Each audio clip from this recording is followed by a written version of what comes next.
Jason had always wanted to get an Akita dog. He had liked this breed since childhood, and now the man's dream finally came true. The breeder handed him over the papers to sign and made sure that everything was in order. He handed over the pet carrier. Jason's hands were trembling as he opened it. The red puppy was sitting calmly inside. He raised his head and narrowed his eyes. It was love at first sight. The man named his dog Gunther. He came up with this name when he was still a young boy who dreamed of having a loyal, four-legged friend. From the very moment they met, Gunther accompanied his master everywhere. He grew up obedient and was very easy to train. Jason led an active lifestyle. He loved to travel and often went camping. The man adored the forest, and the company of a smart and energetic dog was just what he needed. Once, they went together to the Taiga for several days. The dog felt great there. He rushed through the forest with a joyful expression on his face, drove chipmunks, barked at hedgehogs, and drove out some rodents from their holes. Jason wasn't apprehensive if the pet ran away for a long time. The forest seemed to be his element.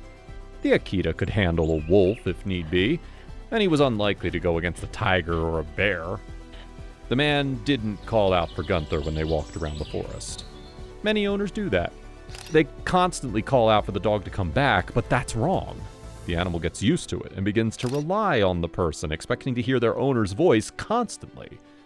Then, when the animal gets lost in the frantic pursuit of a hare or some other animal and it runs far from the owner, well, then the lack of voice support can disorient the pet and it might get lost.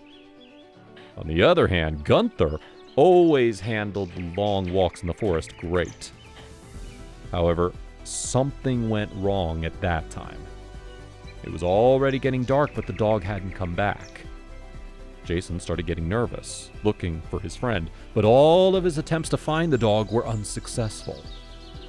The night was restless for the man.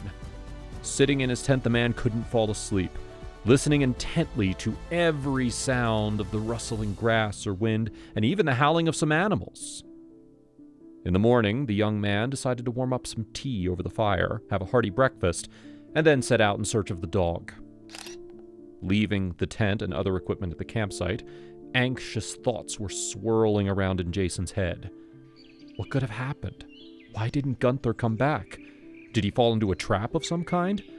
I did hear a lot of stories about poachers that hunt for tigers around here and smuggle them abroad.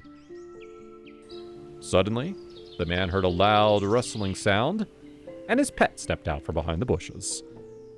Before the man had time to rejoice at his pet's return, Gunther started barking loudly and grabbed Jason by the sleeve of his jacket, pulling him in an unknown direction. The man immediately realized that this dog wanted to show him something important, but he had no idea what it was. Having arrived at their destination, Jason almost froze with horror. 2 young tigers were digging up a fresh earth mound in the middle of the forest grove. The predators reacted rather calmly to the arrival of the man and the dog. Moreover, they seemed to be pleading for help with their eyes. Realizing that the tigers didn't pose any danger, both the man and the dog rushed to help them dig up the ground. A few minutes later, they managed to complete their task and discovered a secret entrance to a crypt. There was an unconscious woman inside. While Jason was trying to get a hold of himself, the animals rushed to lick the stranger's face and hands. Having pulled himself together, Jason brought the young woman out into the fresh air. He moistened her face with cold water and started to give her CPR. Fortunately, the young woman woke up, but she was fragile. Jason called an ambulance and escorted the stranger to the hospital, together with Gunther. Thanks to the provided help, the young woman got to return to her normal life just a few days later. Then, the young people got to know each other better and shared their life stories. As it turned out, the young stranger's name was Fiona. She was raised by her grandfather from the age of 7 after her parents died in a car crash. Her grandpa worked as a forester. He loved his granddaughter more than anything else in the world and taught her many useful things, including a love for animals and nature. Fiona often accompanied her grandfather on his rounds of the forest. Thus, she knew it like the back of her hand. During one of these walks, the girl met her true friends for life, the two tigers. It was a clear, sunny day. Grandpa Tom was walking down a familiar path while little Fiona was skipping around him. Suddenly, the granddaughter's voice pulled the forester out of his thoughts. "Grandfather, look! There's blood on the leaves and the grass is crushed." The forester came closer and saw the splashes of blood on the oak bark and some scarlet drops on the fallen leaves. "You're a very attentive little girl. I seem to be getting too old for this job. I passed by and I didn't even notice anything," Tom said, feeling somewhat anxious looking at the drops of blood leading into the thickets. He also saw tiger footprints there. "Grandpa, what do you think could have happened here? And why is there blood everywhere?" Fiona kept asking. "If only I knew, dear, if only I knew. The forest has its own laws, animal ones. Every day in the wild, one life has to end in order to save the other from starvation. There are tiger footprints, granddaughter. A wounded animal in a rage can be hazardous, so be careful and stay close to me," the old man answered. As if to confirm his words, they heard a sudden noise and some cracking of dry branches coming from the thickets. The forester's heart started beating loudly. "Grandpa, I'm scared," the girl whispered, looking anxiously at the bushes. And when the situation had already escalated to the limit, two little striped animals suddenly crawled out of the bushes and stared at the strangers curiously. "Oh, it's just tiger cubs!" Fiona threw her hands up and hurried to the animals. "Well, and where's your mother? Why are you wandering through the forest all alone?" the forester muttered. Now, of course, he didn't get an answer to his question. The old man couldn't have known that the day before, a group of illegal miners had come across a tigress and her cubs near the river, where they had stumbled upon a gold mine. Naturally, neither one wanted to give way.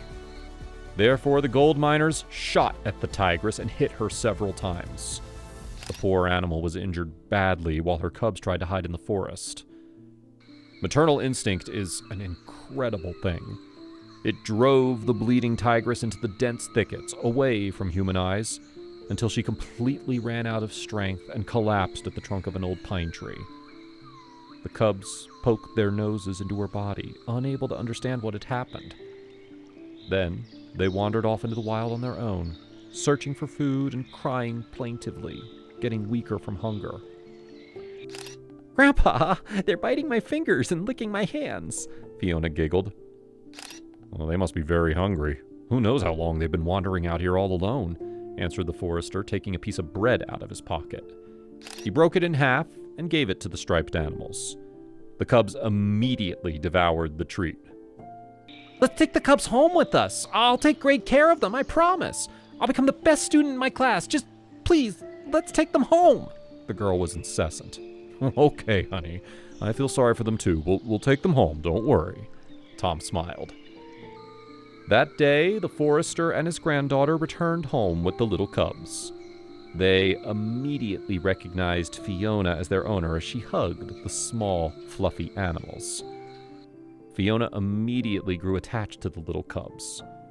From that point on, the predators lived in the forester's barn, and when they were finally strong enough, they started going out into the forest a little bit.